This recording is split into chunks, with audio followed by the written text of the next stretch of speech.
අයිබෝවන් ආදරණීය ඔබට දවසින් දවස ඊටම වේගයෙන් ඊටම සීක්‍රෙන් කඩා වැටෙන රාජ්‍ය ආයතනයක් ගැන කියන්න විමල් ජයසේකර ආවේ. ඒක තමයි ශ්‍රී ලංකා පොලිසිය. ශ්‍රී ලංකා පොලිසිය කියලා කියන්නේ වහාම ප්‍රතිසංස්කරණය කළ යුතු ආයතනයක්. මේකේ දවසකට 5 දිනක් 6 දිනක් වැකේෂන් ඔෆ් පෝස්ට් සේවය අතහැර යාමේ නියෝගවලට මුණ දෙනවා. මේ කට්ටියට පොලිසියට තියෙන්නේ මහා දැඩි කලකිරීමක්. එහෙම උනන් පස්සේ ඒ කට්ටියට පොලිසිය දාලා යනවට එහා කිසි දෙයක් කරන්නට නැහැ. මෙහෙම පොලිසියේ මේ තත්ත්වයට ශ්‍රී ලංකා පොලිසිය පත්වලා තියෙන්නේ පොලිසියේ උසස් නිලධාරීන් සහ කනිෂ්ඨ නිලධාරීන් අතර තියෙන මහා විශාල දුරස්ථභාවය. ඒක අති විශාල දුරස්ථභාවයක් කියලා මට කියන්න පුළුවන්. ඒත් එක්කම මේ නිලධාරීන් රාජකාරී යෙදවීමේ කාල ප්‍රමාණය වැඩිවීමත් පොලිස් නිලධාරීන්ගේ කලකිරීමට තුඩු දීපු කාරණයක්. එහෙම නම් පස්සේ ඒ කියන්නේ එක ඩියුටියක් කරලා පැය 8 හෝ 12 හෝ ඉවරනකොටම ආයෙම නියෝග පොත අරගෙන ඇවිල්ලිවලා ඕඩර් එක පෙන්නනවා අර ඩියුටියට යන්න මේ ඩියුටියට යන්න කියලා. එතකොට beyond the service ඒ කියන්නේ සේවා කාලයට අමතරව කරන රාජකාරී සඳහා මේ පොලිස් නිලධාරීන්ට යම්කිසි දිරි දීමනාවක් දෙනවා නම් ඒක හොඳයි කියලා මම ශ්‍රී ලංකා පොලිසියට මම යෝජනා කරනවා. එතකොට මේ ගැටලු දිහා බලනකොට තවත් දෙයක් කියන්න තියෙන්නේ විල්ලා අර මං කිව්වනේ පොලිස් නිලධාරීන්ගේ තියෙන මහා කට්ටියයි පොඩි අය අතර තියෙන දුරස්ථභාවය. අන්න ඒක ගොඩක් වැඩි වුණාන් පස්සේ මේක කරගෙන යන්න බෑ පොලිසියට එපා වෙනවා පොලිස් නිලධාරීන්ට. කිසිම වැදගත්කමකට නැති මහාන් තත්ත්ව උද්දච්ච හීනමානයකින් පෙළෙන ඇතම් නිලධාරීන් පොලිසියේ පුටුවල එහෙම නැත්නම් යම්කිසි තනතුරු වලට පත්වීම් ලැබලා තියෙනවා. ඒ කට්ටිය හිතන්නේ නැහැ කවදා හරි මේ පොලිසිය දාලා යනවා විශ්‍රාම යනවා ඔහොම කියලා. මේ රටේ විශ්‍රාම ගිහිපු වැඩ තහනම් වෙච්ච පොලිස්පතිවරු, ජ්‍යෙෂ්ඨ නියෝජ්‍ය පොලිස්පතිවරු, ජ්‍යෙෂ්ඨ පොලිස් අධිකාරී වගේ සෑම තනතුරකම පොලිස් ස්ථානාධිපතිවරුන් පවා මේක දාලා යන දවසක් වෙනවා. ඔය පැලඳගෙන ඉන්න බෙලෙත් තහඩු කැලි ටික අතහැරලිවලා යන්නට සිද්ධ වෙනවා මහතුරුනේ ඔයාලට. පොලිසිය ආකර්ශනීය වැටුපක් දැනට තියෙනවා එදා වගේ නෙමෙයි. මෙහෙම වුණාන් පස්සේ වැටුප් ලැබමින් පින් කරන්න පුළුවන් මෙන්න මේ හොඳ ආයතනය දාලා යන්න උනන් පස්සේ ඒක මහා ප්‍රශ්නයක්. හිතන්න කනිෂ්ඨ පොලිස් නිලධාරියෙකුට නිවාඩුවක් ගන්න උවමනාවක් වෙනවා.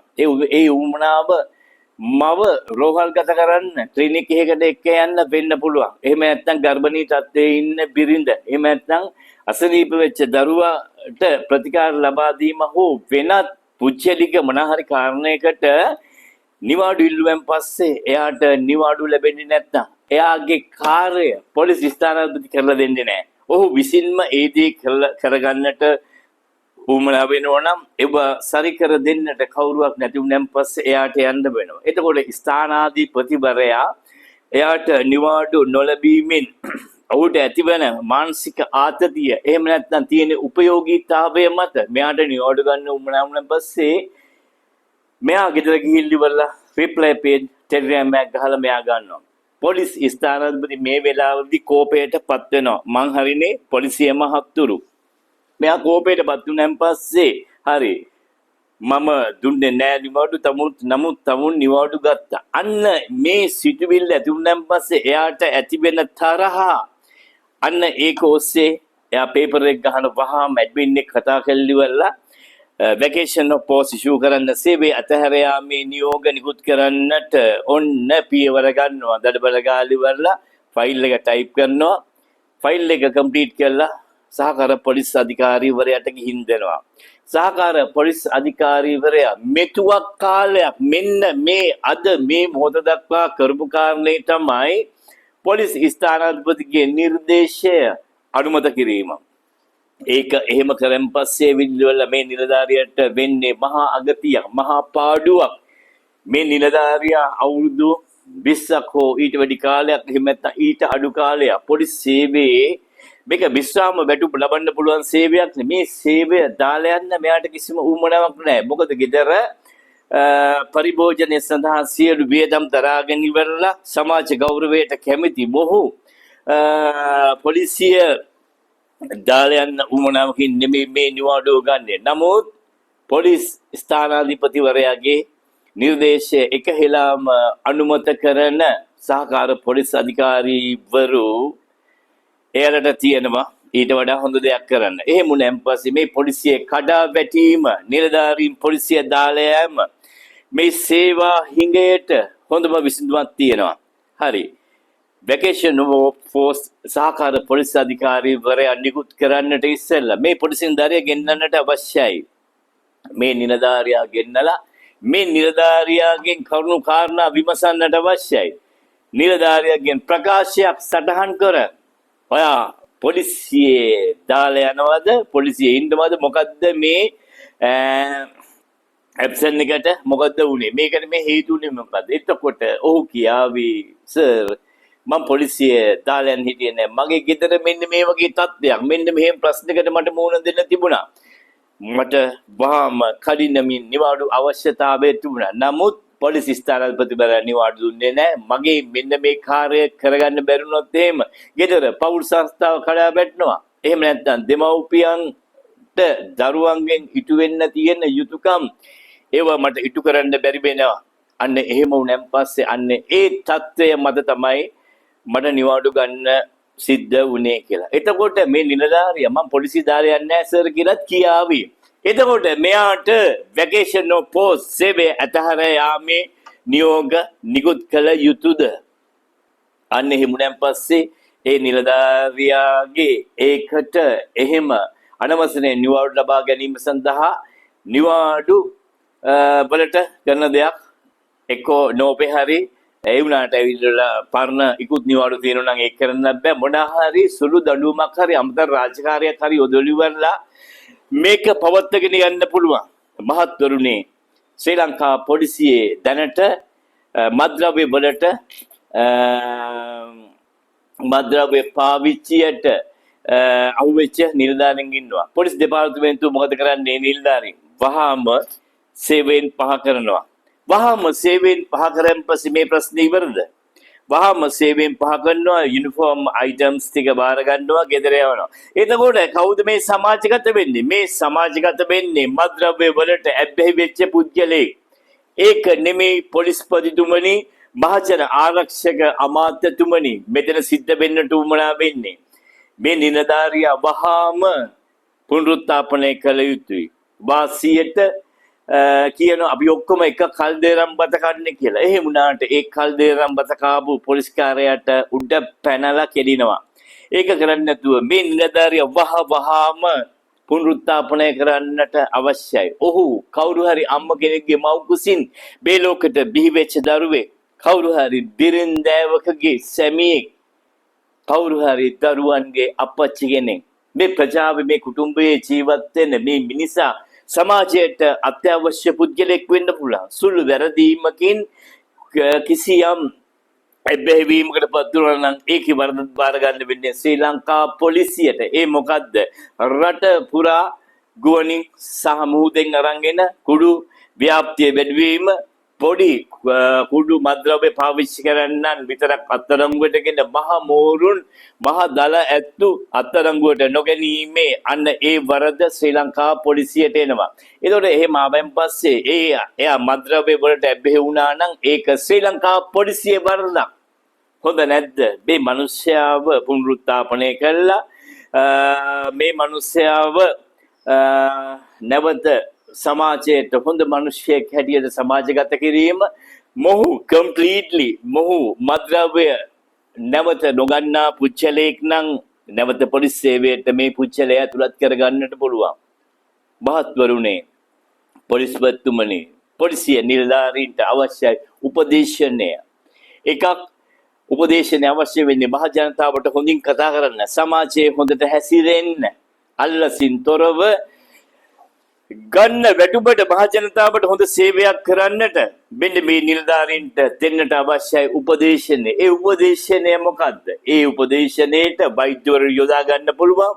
එහෙම නැත්නම් කවුන්සිල් කරන්න හොඳ උපදේශකයෝ යොදා ගන්න පුළුවන්. අන්න එහෙම උපදේශනය මේ නිලධාරීන්ට අවශ්‍යයි. ඒ මිනිස්සු තනි කරන්නේ නැතුව ඒ මිනිස්සුන්ගේ පොලිසිය නිලධාරීන්ගේ සුබ සාධනය පිළිබඳව සැබවින්ම පොලිස් යාන්ත්‍රණය සොයා බැලීමට අවශ්‍යයි. සුබ සාධනය කියන්නේ පොලිසිය නිලධාරීන්ගේ මොන හරි ප්‍රශ්නයකට පේපර් එකක් දාලා ඉදිරිපත් කරන් පස්සේ OIC ගෙන් ASP ට ගිහිල්ලා ASP ගෙන් SSP ට ගිහිල්ලා එක්කෝ ඊතර නැවතිලා එහෙමත් නැත්නම් ඊළඟ තනතුරට ගිහිල්ලා එතන ෆයිල් එක තියෙනවා නම් මේ නිලධාරියාගේ මේ ප්‍රශ්නේ අවසන් වෙනවද? මේ නිලධාරියාගේ ඒ ප්‍රශ්නේ අවසන් වෙන්නේ නැහැ. ඒ ප්‍රශ්නේ එතනමයි.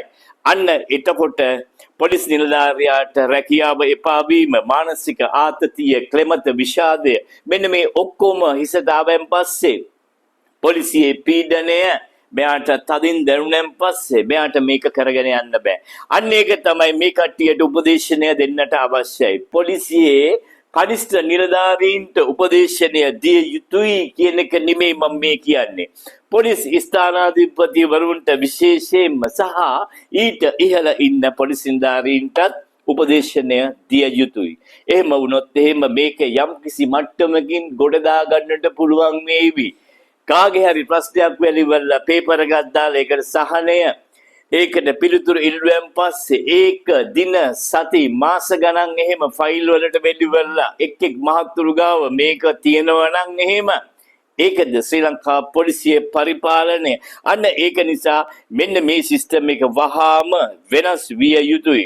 ඒත් එක්කම යම්කිසි තනතුරු ওই පොලිසියේ තියෙන තනතුරු වලින් ඒ මිනිස්සු තෘප්තිමත් කරන්නට ඒ මිනිස්සුන්ට අදාළ දේ නිසි දේ ලබා දෙන්නට අවශ්‍යයි. මම පහුගිය දවසකත් මං කිව්වා සේවා කාලයේ අවුරුදු 17 18 වෙච්ච පොලිස් නිලධාරීන් පොලිස් කොස්තාපල් හැටියට තවමත් රාජකාරියේ සේවයේ යෙදෙනවා. මේ කට්ටියට විමල් ජයසේකරට එදා වගේ අවම දඬුවම ලබා නැති කට්ටිය.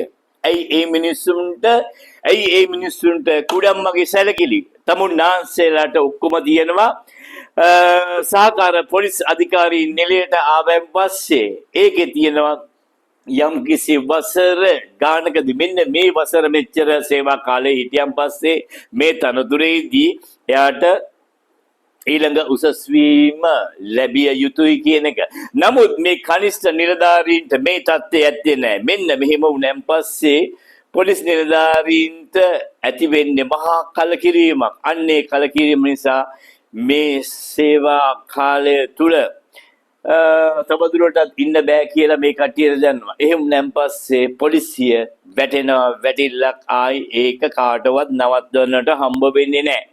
එතකොට මේ පොලිස් ස්ථානාධිපති වරුන් ගැන මට චුට්ටි පුංචි දෙයක් කියන්න තියෙනවා. තමුන්නාන්සේලා මේ රටේ ජනතාව දැකලා තියෙනවද?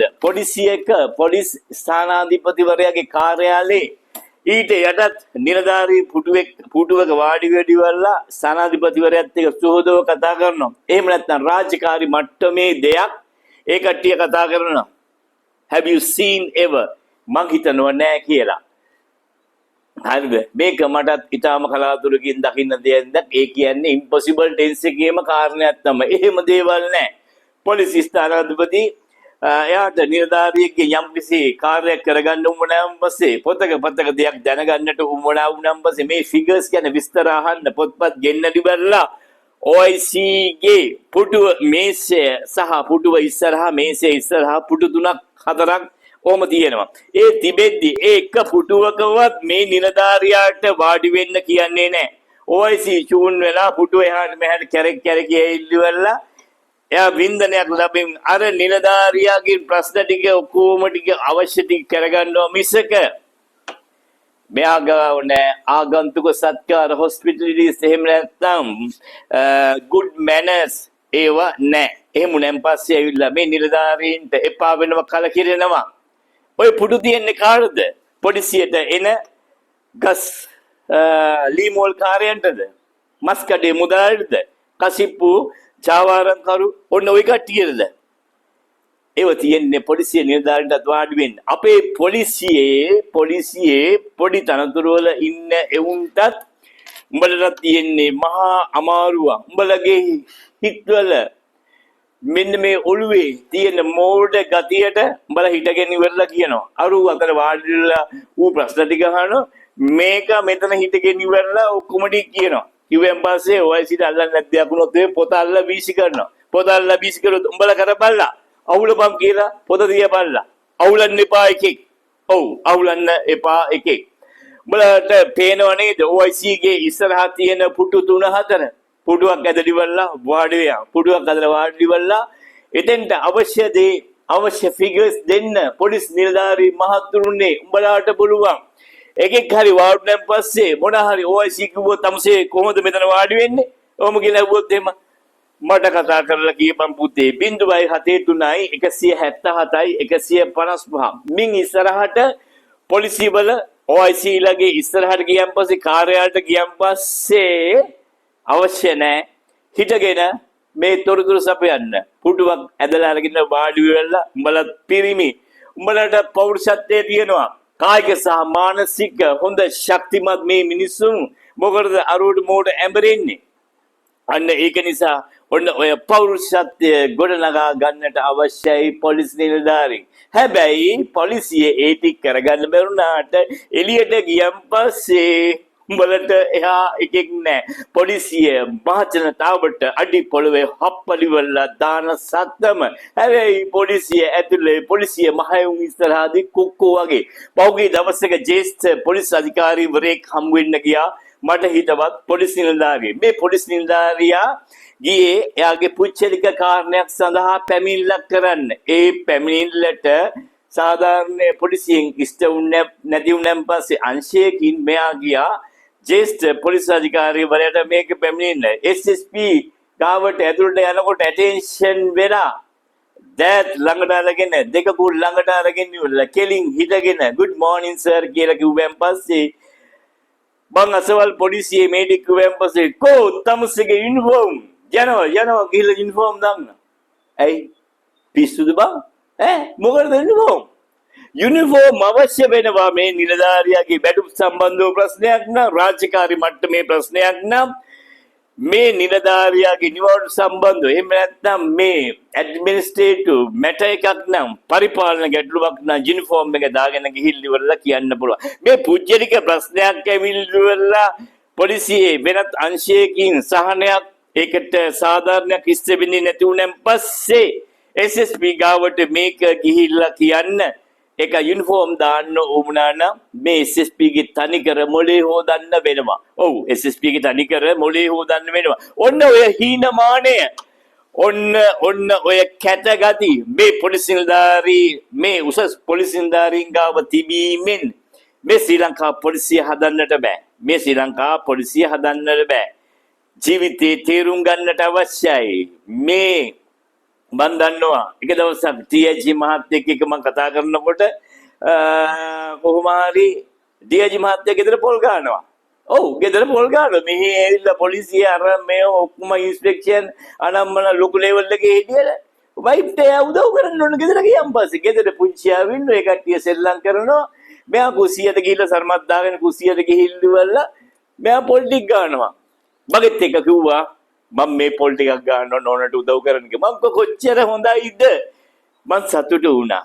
හරිද? අන්න ඒක තමයි ජීවිතය කියන්නේ. මේ ජීවිතේ තේරුම් ගන්න බැරි ජීවිතේ තේරුම් ගන්න බැරි එවුන් සත්තමදාලි වල කිසිම වැඩක් නැති හීනමානයක් මුදුනේ තියාගෙන ඉවරලා මේ පොලිසිය කනවා. මෙතන පරිපාලනය කනවා. ඒක නිසා පොලිස්පතිවරයා දැනගන්න ඕන ප්‍රියන්ත වීරසූරිය මහත්තයා මෙන්න මේ උසස් පොලිස් නිලධාරීන්ට දෙන්න උපදේශනය දෙන්න. ඔයා Zoom meeting තියෙනකොට මුන්ට කියා දෙන්න. උඹලා ඔළුව ඉදම ගන්න එපා. නිලධාරීන් අතරේ උඹලට මහා දුරස්ත භාවයක් අවශ්‍ය නැහැ. හරිද? ඒ නිලධාරීන් තමයි හැමදේටම ඉන්නේ. ඒ නිලධාරීන් එක්ක එකමුතු වුණන් පස්සේ අපිට ගොඩක් දේවල් කරන්න පුළුවන්. ඒ නිලධාරීන් එක්ක බොහොම එකමුතු වුණන් පස්සේ නෑ බෑ අමාරුයි සර් කියලා ඩියුටිය මිස් කරන්න. සැබවින්ම පොලිසිය අත්‍යවශ්‍ය තත්ත්වයක් මත නම් මේ නිවාඩු නොදෙන්නේ. OIC හොඳ පුද්ගලයෙක් නම් කමක් නෑ සර් මම මොන හරි කරන්න හරි මම ඩියුටියට එන්නම් ඩියුටිය කරන්නම් කියලා අර අවශ්‍යතාවය අන්න ඒක වෙන ආකාරයකින් එයා ඉෂ්ට සිද්ධ කරගන්නවා. අන්න ඒක නිසා මිනිසුනේ පොලිස් මහත්වරු දැනගන්න ඔයාලගේ හිස් පුර ගන්නට අවශ්‍යයි මනුස්සකමින්. එහෙම වුණොත් එහෙම මේ කඩා වැටෙන ශ්‍රී ලංකා පොලිසිය ඇත්තටම අද කියන්නත් කනගාටුයි. පොලිස් දෙපාර්තමේන්තුවට බැඳීමට පවා ආධුනිකයන් එකතු වෙන්නේ ඉතාම අඩු මට්ටමින්. මොකද මේකේ කුහක ජඩ පාදර ගතිය ඇවිල්ලා මේක ඔක්කොම හංගගෙන මේ කට්ටිය හිටියේ. ඔව් ඔය අපරාධ පරීක්ෂණ දෙපාර්තමේන්තුව ලොකුවට ඉන්න මේ අපරාධ පරීක්ෂණ දෙපාර්තමේන්තුවේ පවා රෙදි ගැලවුවේ අංක 1ට මෙන්න මේ විමල් ජයසේකර. ඔව් ඇත්ත කතා කරන්න එකෙකුටවත් බය නැහැ. තව පාරක් වෙඩි තියන්න තොපියාවත් මේ විමල් ජයසේකර කිසි දෙයකට බය නැහැ. රයිට්. අන්න ඒක නිසා මේ පොලිසිය හදන්නට නම් මා විසින් ඉදිරිපත් කළ බොහෝ කරුණු කාරණා උපයෝගී කරගෙන උවමනාවක් ඇත්නම් මේක හදන්නට පුළුවන් කියලා මං අවසාන වශයෙන් කියනවා. රයිට්. අපි හමු වෙමු ඊළඟ වීඩියෝවේදී. මම දේශමාන්න විමල් ජයසේකර. channel එක subscribe කරන්න. ජයවා.